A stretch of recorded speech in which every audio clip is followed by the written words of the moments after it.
오늘 말씀의 제목은 정체를 돌파하는 힘입니다.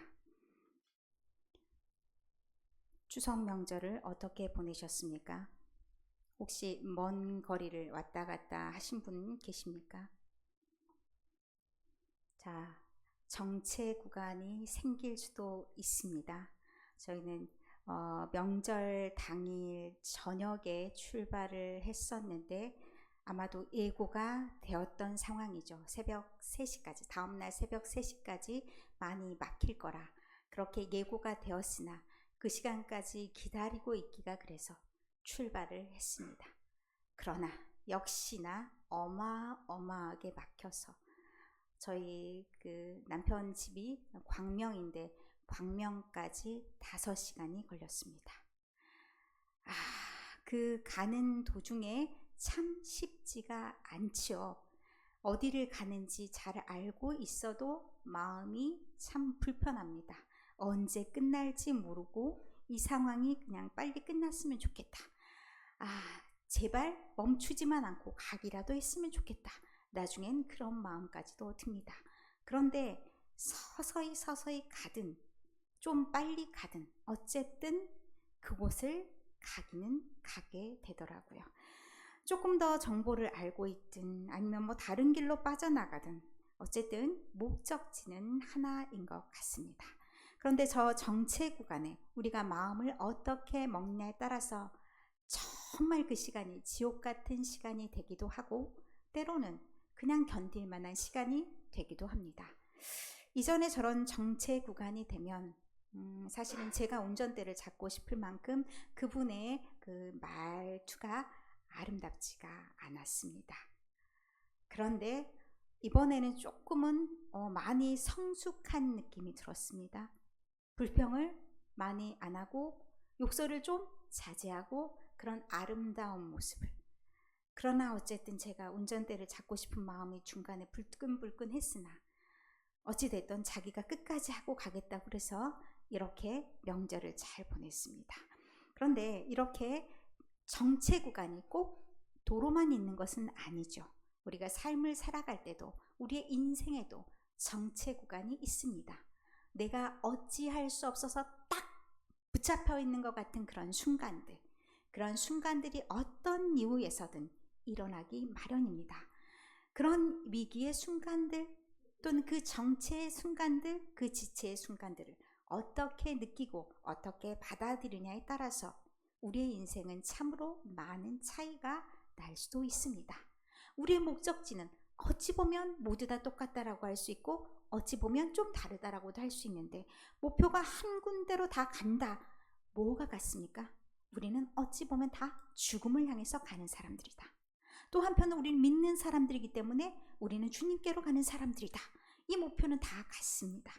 그러나 중간에 살아가는 과정은 굉장히 다른 모습입니다.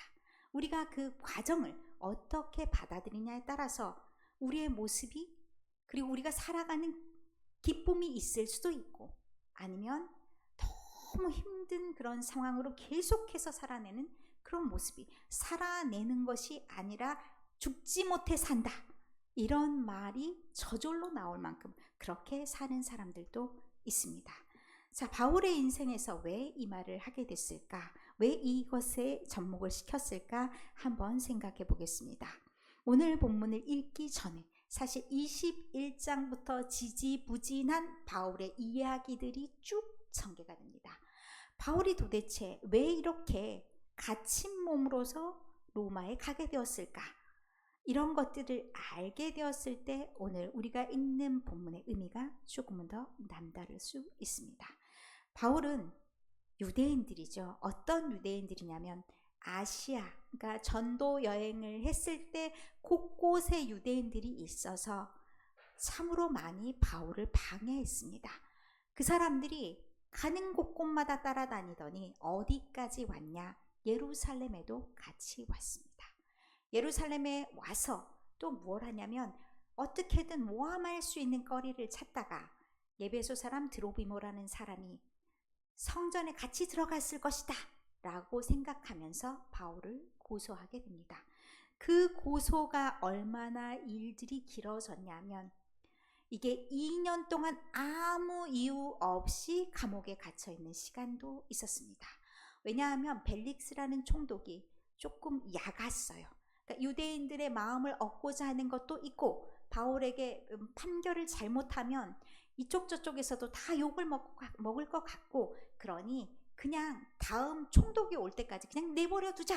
그리고 그냥 가다두고 2년을 시간을 보낸 겁니다. 저 시간을 통해서 저 시간을 어떻게 보내느냐, 어떻게 받아들이냐, 참 쉽지 않은 시간입니다.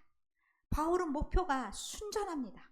어떻게든 복음을 전파하기 위해서 그렇게 나아가는데 이런 어려움이 웬 말이냐라고 말할 수가 있습니다. 바울 자신도 주변에 보는 사람들도 그렇게 생각할 수 있는데, 어쨌든 저 2년의 시간이 또 저렇게 흘러갔습니다. 그리고 왜 바울은 자기가 어찌 보면 상소하지 않고 결정을 볼 수 있고 그러면 살아갈 수도 있을 텐데 왜 굳이 로마로 가려고 했을까라는 이유들을 생각해 보게 됩니다. 형식적인 이유는 내가 가이사에게 상소하겠다, 그런 이유가 있습니다. 그리고 베스도라는 사람이 말하기를 가이사에게 상소하지 않았다면 석방될 수 있었다. 그것은 그냥 단지 종교법에 의한 거지 저 사람에게 다른 죄는 없다라고 판결 내릴 수 있는 그런 상황입니다. 그런데 따지고 보면 중간에 어려움은 있었습니다. 왜냐하면 현실적인 이유로도 바울이 로마행을 택할 수 있었겠다라는 생각을 하게 됩니다. 왜냐하면 바울을 체포해서 바울을 죽이려고 하는 40인, 그 사람들이 결사대처럼 우리는 바울을 죽이기 전에는 먹지도 마시지도 않겠어 라고 결사대가 조직이 돼서 바울이 나오기만을 기다리고 있습니다. 만약에 예루살렘으로 간다, 그 소식이 전해지면 바울은 사실 이런 말을 좀 쓰긴 그런데 개죽음을 당할 수도 있는 그런 상황이 되게 됩니다. 현실적인 이유도 있지만 바울에게는 진짜 이유가 있습니다. 바울의 꿈속에 주님께서 나타나셔서 너는 예루살렘뿐만 아니라 로마에서도 복음을 증언해야 해 라는 말씀을 들려주셨습니다. 그러면 바울의 삶의 모든 목적과 방향은 어디로 흘러가야 되냐? 목적을 잃지 않는다면 그는 모든 방향을 로마로 향해야 합니다. 바울은 그런 마음의 소리를 잊지 않고 있었습니다. 그래서 바울이 선택한 것은 로마행이었고, 그러면 로마로 가는 모든 길이 전도, 양양, 그리고 빵빵 뚫리는 길이어야 되는데 사실 그렇지가 않았습니다. 바울이 혼자 가는 여행이 아니죠. 동행자들이 많았습니다. 특별히 죄수로서 가는 거기 때문에 자기가 모든 판결을 할 수 있거나 판단해서 정할 수 있는 상황은 아니었습니다. 바울이 중간에 표류하는 상황들이 벌어지게 됩니다. 27장에 나온 내용들이 바울이 저 바다에서 표류하는 내용들이 나와 있습니다. 그런데 바울이 표류하게 된 이유는 사실 바울 말을 다른 사람들이 듣지 않았기 때문에 표류하게 됩니다. 바울이 어떤 말을 했냐? 저 미항이라는 곳, 여러분이 보시기에 중간에 가운데 섬 있는 곳, 거기에 미항이라고 아래 적혀져 있습니다. 그 미항에 겨울에 머무는 게 좋겠다라는 것이 바울의 의견이었고, 다른 사람들의 의견은 그 섬 끝자락에 보면 베닉스가 보이시죠? 베닉스가 훨씬 겨울을 나기가 좋으니 저기에서 머무는 게 좋겠다 하는 것이 선장과 선주를 포함한 대부분의 사람들의 의견이었습니다. 누구의 말이 먹혔을까요? 당연히 선장과 선주의 말이 먹혔습니다. 그래서 어떻게 됐냐? 베닉스를 향해서 배를 몰고 갔는데 안타깝게도 바울이 말했던 것과 같이 유라굴로라는 광풍을 만나게 됩니다. 그래서 흘러 어디까지 가게 됐냐? 자, 여러분은 보시기에 왼쪽 끝에 있는 화살표가 쭉 따라가 있죠. 섬인 것 같은 그런 섬 맞습니다. 거기 멜리데라는 곳이 있습니다. 멜리데 처음 가고 싶었던 곳입니까? 가고 싶었던 곳이 아닙니다. 들어도 보지 못한 겁니다. 어떻게 알 수가 있냐면 우리가 구조된 후에 알아보니까 거기가 멜리데라고 해. 이렇게 1절에 나왔습니다. 그러면 이전에는 알 수 없었던 곳입니다. 표류에서 어쩌다가 머문 곳이 멜리데였습니다. 그럼 여러분 마음 거기에 딱 멈췄을 때 어떤 마음이 드시겠습니까? 불편하다, 힘들다, 짜증난다 이런 마음이 들 수 있습니다. 그런데 그곳에서 경험한 일들은 사실 그렇게 짜증나고 힘든 일만들 아니었습니다. 어찌 보면 이게 우리의 인생도 똑같습니다. 여러분이 살아가고 있는 그 삶의 터전, 그곳이 여러분이 정말 딱 가고 싶고 딱 여기 있고 싶고 이래서 여기에 있는 것은 아닐 수도 있습니다. 그러나 중간중간 군데군데 그곳마다에 하나님이 주신 은혜가 있고 그곳에서 살만한 요인들이 있습니다. 그래서 소확행이라는 말들도 얘기하는 거잖아요. 작지만 확실한 행복, 큰 행복은 아니지만 그렇게 자잘한 행복들도 있을 수 있다. 그것을 누리는 것이 사실은 인생이라고 볼 수 있습니다. 그곳에 가보니 친절을 베푸는 이웃들이 있었습니다. 여기에 원주민이라고 하는 것이 영어로는 바바리언이라고 하는데 거기에 살아가고 있는 토착민이라고 합니다. 이게 애매하게 이상하게 번역이 돼서 야만인이라고 하는데 그것보다는 이 헬라인들은 자기네 빼고 나머지를 다 어떻게 생각했냐? 바바리언이라고 생각했습니다. 누구랑 똑같아요? 이게 중국 사람들하고도 똑같아요. 중국 사람들은 자기만 중심이에요. 나머진 다 오랑캐예요. 이거를 또 다른 식으로 표현하면 그게 꼭 나쁜 의도를 가지고 말할 수도 있고 아닐 수도 있는데 유대인들은 자기네 빼고 나머진 뭐예요? 선택받지 않는 이방인. 이렇게 생각하는 그 기준점이 다 다릅니다. 그런데 그들이 어찌 보면 사람만 또 못한 사람이라고 생각할 수 있는 그들이 오히려 훨씬 더 따뜻한 그런 사람들이었고 자신들을 환대해주는 그런 사람들이었습니다. 그리고 그곳에도 사람이 있었네라는 것을 느끼게 해줍니다. 바울이 나무 한 묶음을 딱 그렇게 이제 불을 피우려고 갖다 그렇게 이제 불을 넣으니까 독사가 딱 나서 손을 뭅니다. 독사가 나오면 사람이 독이 탁 퍼져서 죽는 것이 마땅합니다. 그래서 이 사람들이 생각할 때 어떻게 구사일생으로 바다는 헤쳐나왔을지 모르지만 여기에서는 그 목숨이 끝났네. 신도 올바르지 않는 사람들, 살인자나 나쁜 일을 한 사람들 다 심판에 걸러. 그래서 그는 죽을 거야 하고 기대하면서 바라보고 있습니다. 그러면 시선이 다 그 동네 사람들이 다 지금 시선이 집중돼서 누구를 보냐? 바울만을 쳐다보고 있는 상황입니다. 그 다음이 굉장히 중요해지는 상황인데 이때 바울이 탈탈 뭐예요? 손을 탁 털었더니 오히려 그 독사가 불에 뚝 들어가서 독사가 죽는 상황이 벌어집니다.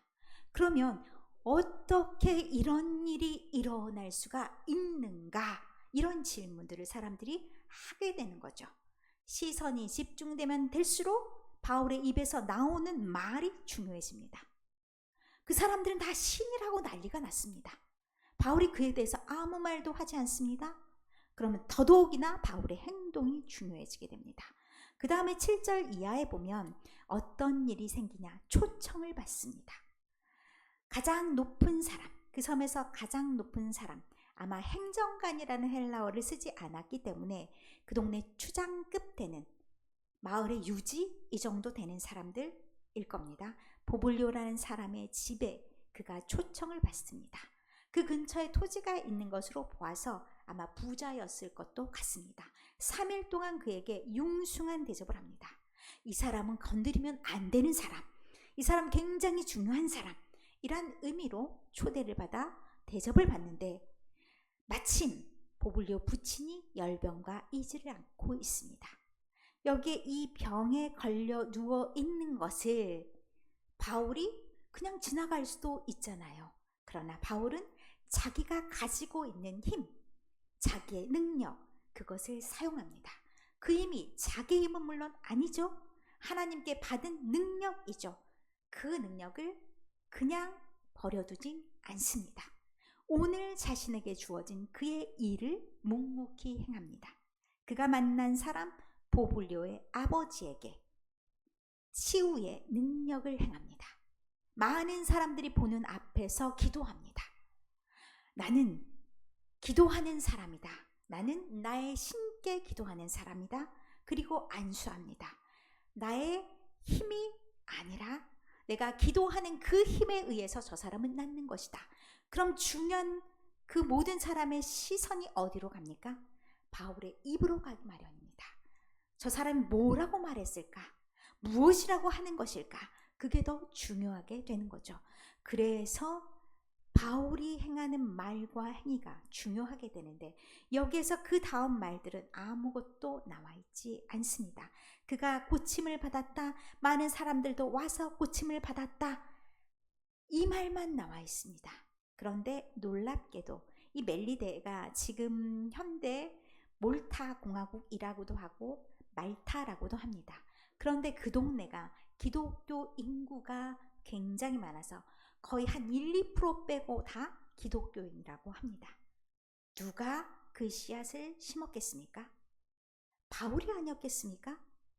그곳에도 사람이 살고 있었고 하나님께서 보내시는 그곳에서 그는 그의 일을 했습니다.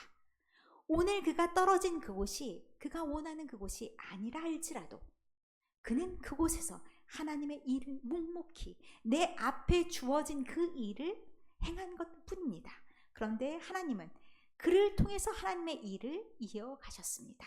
그래서 그곳에서도 하나님의 구원 역사가 나타날 수 있도록 하셨습니다. 그리고 그 다음에 이제 석 달을 여기에 머물렀다고 얘기합니다. 그곳에서의 석 달이라는 것이 짧은 시간이 아니죠. 2년여를 기다렸어. 낯선 섬에 와서 3달을 머물러. 그 마음이 굉장히 갈증이 나는 상황일 수 있습니다. 내 목표가 확실한 건지 의문이 생길 수도 있습니다. 그러나 그 섬에서 드디어 떠나는 그날이 생깁니다. 겨울을 나고 알렉산드리아 배를 타고 이제 어디로 가냐? 로마로 가게 됩니다. 그 디오스구로라라는 머리 장식이 있는데 이것은 배를 항해하는 데 돕는 수호신입니다. 그런데 수라구사의 대고라고 했죠. 수라구사 저기를 보시면 위로 올라가면 수라구사라는 곳이 있습니다. 그곳에 가고 레기온에 또 올라갑니다. 머문 시간들이 하루가 되는 경우도 있고 그것은 이제 레기온에서는 남풍이 불기를 기다려서 보디올에서는 형제들을 만나서 7일 동안 묵게 됩니다. 어디에서 나타난 형제들인지 어떻게 온 형제들인지 굉장히 궁금해지지 않습니까?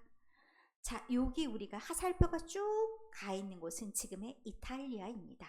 그리고 가운데 좀 굵은 통통한 이곳은 어디냐? 그리스입니다. 그리스, 아테네도 있고 고린도도 있고 예베소도 있고 빌립보도 있는 저 지역에 2차, 3차 전도 여행을 통해서 그리스도 복음이 전파되었습니다. 그들 중에 어떤 사람이 저기에 복음을 전파했는지는 알 수 없습니다. 혹여 또 그곳에서 저기로 옮겨갔는지도 알 수 없습니다. 그런데 저 보디올에도 믿는 사람들이 있었다. 바울에게 이 소식이 얼마나 큰 희망이 되었겠습니까?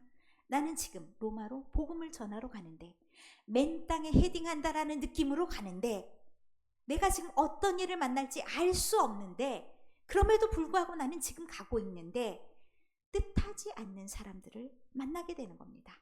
믿는 사람들, 거기에도 믿는 사람들이 있다라는 것을 이제 로마로 가는 길목에서 보디오를 말고 또 누구를 만납니까? 아피오 광장에서도 사람들을 만납니다. 아피오 광장은 한 65km 로마의 거리가 떨어진 곳이라고 합니다. 65km면 뭐 어느 정도 될지 찾아봤습니다.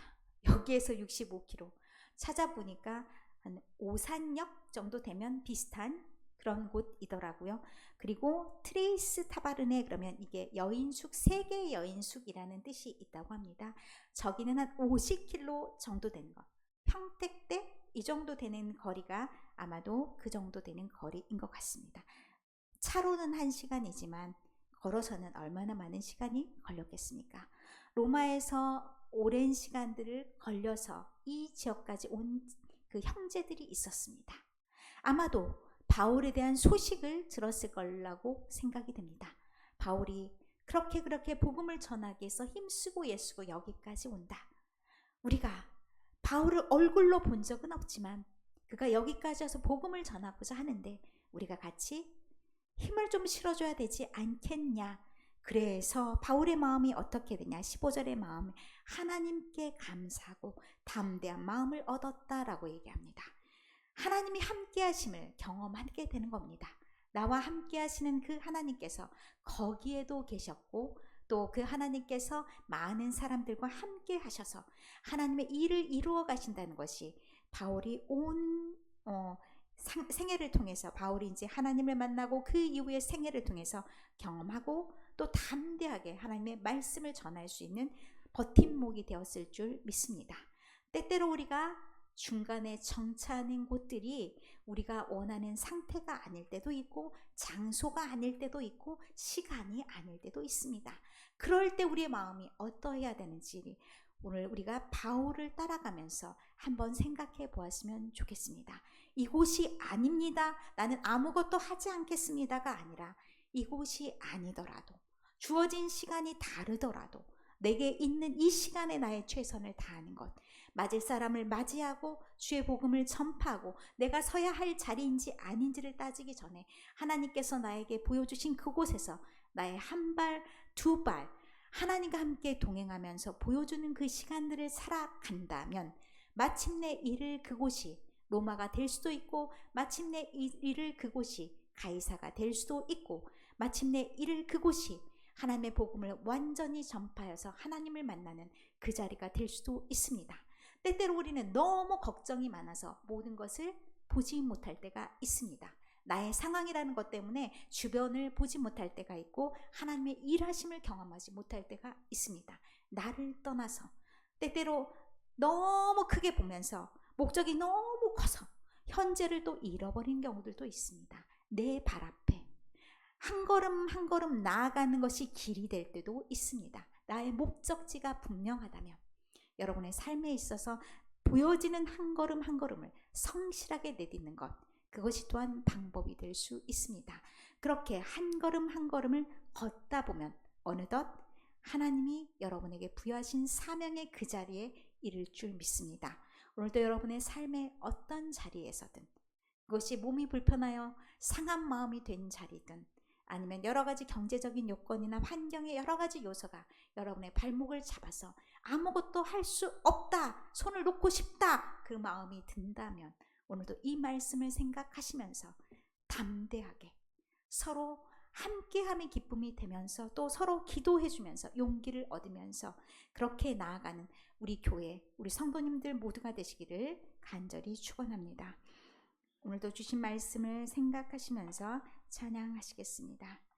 찬송가 400, 마지막을 놓쳤네요. 마지막 덧붙이는 말을 한마디를 하겠습니다. 시가 있습니다. 고은님의 시인데 내려갈 때 보았네 올라갈 때 못 본 그 꽃이라는 시입니다. 우리가 너무 분주하게 사는 젊을 때는 못 봤던 그것을 나이가 들어서도 못 본다는 것은 참 억울한 일입니다. 그때는 알지 못했던 것을 지금은 볼 줄 아는 안목, 그것이 우리가 성숙해지는 그리고 늙어감의 미덕이 아닐까라고 생각을 합니다. 신앙도 마찬가지입니다. 우리가 분주해서 어떤 목적만 바라보고 뭔가를 행하는 것이 전부다라고 생각하는 젊은 날의 신앙도 있습니다. 그런데 나이 들어서 익어가는 신앙이라는 것은 좀 크게 볼 줄 알고 자잘하게도 섬세하게도 볼 줄 아는 그 눈이 필요합니다. 오늘도 그 신앙의 성숙함이 우리 성도님들에게 모두 있어서 여유 있게 그리고 또 때로는 섬세하게 또 때로는 멀리 목적을 향해서 나아가는 그 모든 것을 골고루 갖춘 멋있는 신앙인들이 여러분 모두가 되시기를 간절히 축원합니다.